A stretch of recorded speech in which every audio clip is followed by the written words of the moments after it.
Hi, my name is Jared Lang, and the standard I chose for today is U.S. History 2. The reason being that I want to be a history teacher sometime in the future, obviously. And the topic that I'm going with is topic 4, defending democracy, the Cold War, and civil rights at home.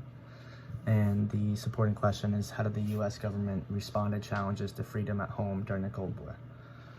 And so I want to do number 4, and the code for that is US 2.T4.4, and this is analyzing the origins, evolution, and goals of the African American Civil Rights Movement, researching the work of people such as Martin Luther King Jr., Thurgood Marshall, Rosa Parks, Malcolm X, John Lewis, Bayard Rustin, Robert F. Kennedy, and institutions such as the National Association for the Advancement of Colored People, Student Nonviolent Coordinating Committee, and the Congress of Racial Equality.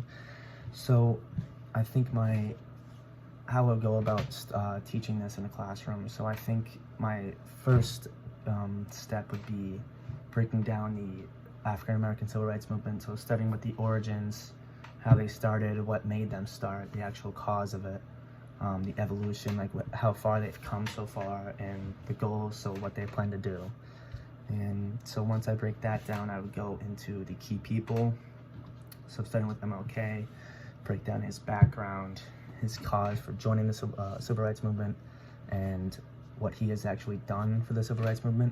So going into like his support and all the things that he has achieved throughout the civil rights movement. And so once I go through him, Thurgood Marshall, Rosa Parks, all the other people, I connect all of them together and all of them to the civil rights movement. And then once I do that, I would get to the institutions. So for example, the National Association for the Advancement of Colored People. I go into that institution, break down the background of them, their cause, the causes for them starting, and what they have done for the civil rights movement. And then, so once I do them, I can get to the Student Nonviolent Coordinating Committee and the Congress of Racial Equality.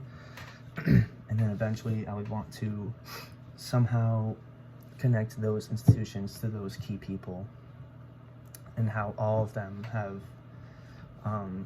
sort of supported this civil rights movement and furthered it into where it is today. And then after all of that, I would like to relate this entire topic to what's going on today with Black Lives Matter and all of that, and the civil rights movement that is currently occurring right now. And I just think that it would be, especially with the nature of the society right now, I think it would be a good topic to talk about why Black Lives Matter is important today and all of that. And I think how this answers the supporting question. So how did the U.S. government respond to challenges to freedom at home during the Cold War?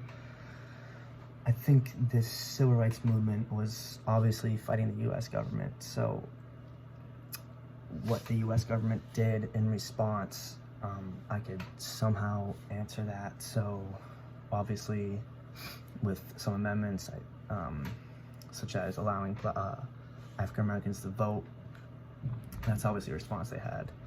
And obviously abolishing slavery, but that happened much earlier than this.